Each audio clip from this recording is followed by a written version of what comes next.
யோவான் 20ஆம் அதிகாரம். வாரத்தின் முதல் நாள் காலையில் அதிக இருட்டோடே மகதலேனா மரியாள் கல்லறையினிடத்திற்கு வந்து கல்லறையை அடைத்திருந்த கல் எடுத்து போட்டிருக்க கண்டாள். உடனே அவள் ஓடி சீமோன் பேதுருவினிடத்திலும் இயேசுவுக்கு அன்பாய் இருந்த மற்ற சீஷனிடத்திலும் போய், கர்த்தரை கல்லறையிலிருந்து எடுத்து கொண்டு போய்விட்டார்கள், அவரை வைத்த இடம் எங்களுக்கு தெரியவில்லை என்றாள்.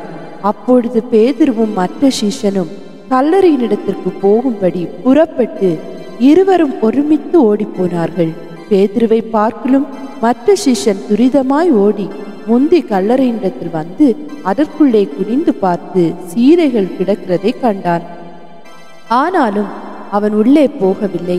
சீமோன் பேதுரு அவனுக்கு பின்னே வந்து கல்லறைக்குள்ளே பிரவேசித்து சீலைகள் கிடக்கிறதையும் அவருடைய தலையில் சுற்றியிருந்த சீலை மற்ற சீலைகளுடனே வைத்திராமல் தனியே ஒரு இடத்தில் சுருட்டி வைத்திருக்கிறதையும் கண்டான். முந்தி கல்லறையினிடத்திற்கு வந்த மற்ற சீஷனும் அப்பொழுது உள்ளே பிரவேசித்து கண்டு விசுவாசித்தான்.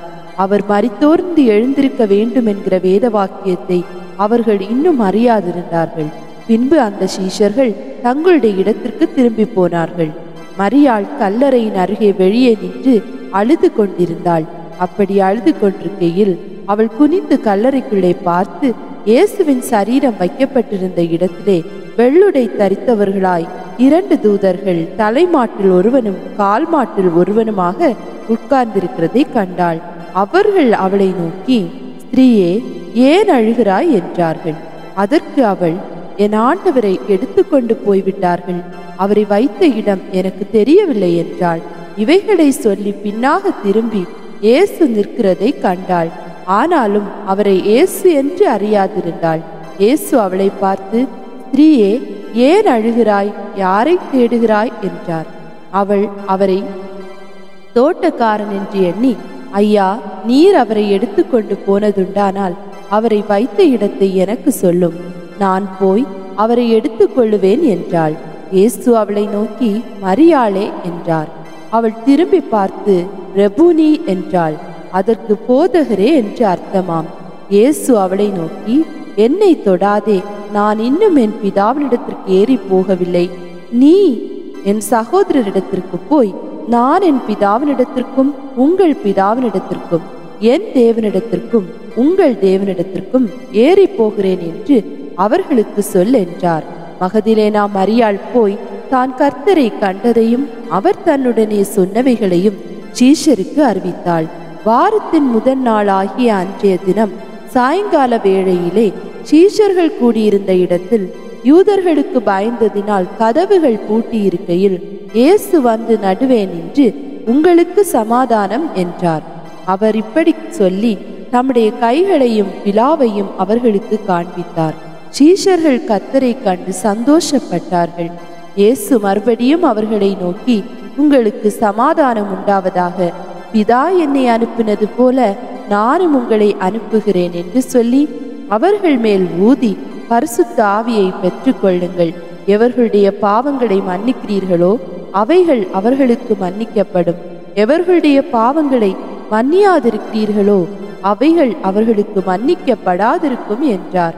இயேசு வந்திருந்த போது 12 ஒருவனாகிய திதுமு எனப்பட்ட தோமா என்பவன் அவர்களுடனே கூட இருக்கவில்லை. மற்ற சீஷர்கள் கர்த்தரை கண்டோம் என்று அவனுடனே சொன்னார்கள். அதற்கு அவன், அவருடைய கைகளில் ஆணிகளினால் உண்டான காயத்தை நான் கண்டு அந்த காயத்திலே என் விரலை விட்டு என் கையை அவருடைய விலாவிலே போட்டாலொழிய விசுவாசிக்க மாட்டேன் என்றான். மறுபடியும் 8 நாளைக்கு பின்பு அவருடைய சீஷர்கள் வீட்டுக்குள்ளே இருந்தார்கள். தோமாவும் அவர்களுடனே கூட இருந்தான். கதவுகள் பூட்டப்பட்டிருந்தது. அப்பொழுது இயேசு வந்து நடுவே நின்று, உங்களுக்கு சமாதானம் என்றார். பின்பு அவர் தோமாவை நோக்கி, நீ உன் விரலை எங்கே நீட்டி என் கைகளை பார், உன் கையை நீட்டி என் விலாவிலே போடு, அவிசுவாசியாயிராமல் விசுவாசியாயிரு என்றார். தோமா அவருக்கு பிரதியுத்தரமாக, என் ஆண்டவரே, என் தேவனே என்றான். அதற்கு இயேசு, தோமாவே, நீ என்னை கண்டதினாலே விசுவாசித்தாய், காணாதிருந்தும் விசுவாசிக்கிறவர்கள் பாக்கியவான்கள் என்றார்.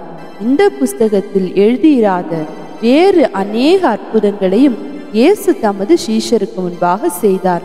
இயேசு தேவனுடைய குமாரனாகிய கிறிஸ்து என்று நீங்கள் விசுவாசிக்கும்படியாகவும் விசுவாசித்து அவருடைய நாமத்தினாலே நித்திய ஜீவனை அடையவும் இவைகள் எழுதப்பட்டிருக்கிறது.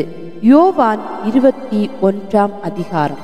இவைகளுக்கு பின்பு இயேசு திபேரியா கடற்கரையிலே மறுபடியும் சீஷருக்கு தம்மை வெளிப்படுத்தின விவரமாவது: சீமோன் பேதுருவும் திதிமு எனப்பட்ட தோமாவும் கலிலேயா நாட்டிலுள்ள கானா ஊரானாகிய நாத்தான் செபதேயுவின் குமாரரும் அவருடைய சீஷரில் வேறு 2 பேரும் கூடியிருக்கும் போது சீமோன் பேதுரு மற்றவர்களை நோக்கி, மீன் பிடிக்கப் போகிறேன் என்றான். அதற்கு அவர்கள், நாங்களும் உம்முடனே கூட வருகிறோம் என்றார்கள். அவர்கள் புறப்பட்டு போய் உடனே படவேறினார்கள். அந்த ராத்திரியிலே அவர்கள் ஒன்றும் பிடிக்கவில்லை.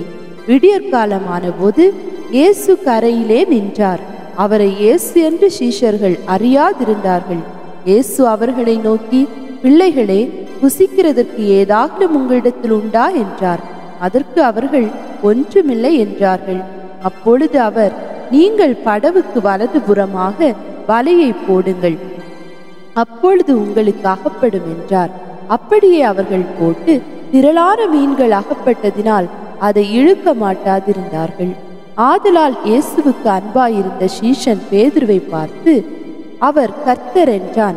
அவர் கர்த்தர் என்று சீமோன் பேதுரு கேட்டவுடனே தான் வஸ்திரமில்லாதவனாய் இருந்தபடியினால் தன் மேற்சட்டையை கட்டி கொண்டு கடலிலே குதித்தான். மற்ற சீஷர்கள் கரைக்கு ஏறக்குறைய 200 முழ தூரத்தில் இருந்தபடியினால் படவில் இருந்து கொண்டே மீன்கள் உள்ள வலையை இழுத்து கொண்டு வந்தார்கள். அவர்கள் கரையிலே வந்திறங்கின போது கரிநெருப்பு போட்டிருக்கிறதையும் அதன் மேல் மீன் வைத்திருக்கிறதையும் அப்பத்தையும் கண்டார்கள். இயேசு அவர்களை நோக்கி, நீங்கள் இப்பொழுது பிடித்த மீன்களில் சிலவற்றை கொண்டு வாருங்கள் என்றார். சீமோன் பேதுரு படவிலேறி 153 பெரிய மீன்களால் நிறைந்த வலையை கரையில் இழுத்தான். இத்தனை மீன்கள் இருந்தும் வலை கிழியவில்லை. இயேசு அவர்களை நோக்கி, வாருங்கள், போஜனம் பண்ணுங்கள் என்றார். அவரை கர்த்தரென்று சீஷர்கள் அறிந்தபடியினால் அவர்களில் ஒருவனும் நீர் யார் என்று கேட்க துணியவில்லை. அப்பொழுது இயேசு வந்து அப்பத்தையும் மீனையும் எடுத்து அவர்களுக்கு கொடுத்தார். இயேசு மரித்தோர்ந்து எழுந்த பின்பு தம்முடைய சீஷருக்கு அருளின தரிசனங்களில் இது 3வது தரிசனம். அவர்கள் போஜனம் பண்ணின பின்பு இயேசு சீமோன் பேதுருவை நோக்கி, யோனாவின் குமாரனாகிய சீமோனே, இவர்களிலும் அதிகமாய் நீ என்னிடத்தில் அன்பாய் இருக்கிறாயா என்றார். அதற்கு அவன், ஆம் ஆண்டவரே, உம்மை நேசிக்கிறேன் என்பதை நீர் அறிவீர் என்றான். அவர், என் ஆட்டுக்குட்டிகளை மேய்ப்பாயாக என்றார். 2ஆம் தரம் அவர் அவனை நோக்கி, யோனாவின் குமாரனாகிய சீமோனே, நீ என்னிடத்தில் அன்பாயிருக்கிறாயா என்றார். அதற்கு அவன், ஆம் ஆண்டவரே, உம்மை நேசிக்கிறேன் என்பதை நீர் அறிவீர் என்றான். அவர், என் ஆடுகளை மேய்ப்பாயாக என்றார். 3ஆம் தரம் அவர் அவனை நோக்கி, யோனாவின் குமாரனாகிய சீமோனே, நீ என்னை நேசிக்கிறாயா என்றார். என்னை நேசிக்கிறாயா என்று அவர் 3ஆம் தரம் தன்னை கேட்டபடியினாலே பேதுரு துக்கப்பட்டு, ஆண்டவரே, நீர் எல்லாவற்றையும் அறிந்திருக்கிறீர், நான் உம்மை நேசிக்கிறேன் என்பதையும் நீர் அறிவீர் என்றான். இயேசு, என் ஆடுகளை மேய்ப்பாயாக என்றார். நீ இள வயதுள்ளவனாய் இருந்த போது உன்னை நீயே அரை கட்டி கொண்டு உனக்கு இஷ்டமான இடங்களிலே நடந்து திரிந்தாய். நீ முதிர் வயதுள்ளவனாகும் போது உன் கைகளை நீட்டுவாய், வேறொருவன் உன் அறையை கட்டி உனக்கு இஷ்டமில்லாத இடத்துக்கு உன்னை கொண்டு போவான் என்று மெய்யாகவே உனக்கு சொல்லுகிறேன் என்றார். இந்த விதமான மரணத்தினாலே அவன் தேவனை மகிமைப்படுத்த போகிறான் என்பதை குறிக்கும்படியாக இப்படி சொன்னார். அவர் இதை சொல்லிய பின்பு அவனை நோக்கி, என்னை பின்பற்றி வா என்றார். பேதுரு திரும்பி பார்த்து இயேசுவுக்கு அன்பாயிருந்தவனும் ராப்போஜனம் பண்டிகையில் அவர் மார்பிலே சாய்ந்து, ஆண்டவரே, உம்மை காட்டிக் கொடுக்கிறவன் யார் என்று கேட்டவனும் ஆகிய சீஷன் பின்னே வருகிறதை கண்டான்.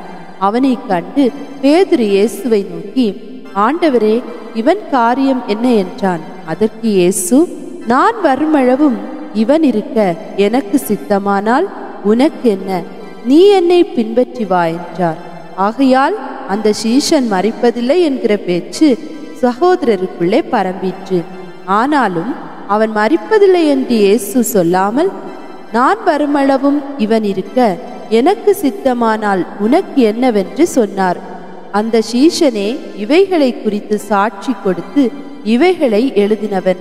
அவனுடைய சாட்சி மெய்யென்று அறிந்திருக்கிறோம். இயேசு செய்த வேறு அநேக காரியங்களும் உண்டு. அவைகளை ஒவ்வொன்றாக எழுதினால் எழுதப்படும் புஸ்தகங்கள் உலகம் கொள்ளாதென்று எண்ணுகிறேன்.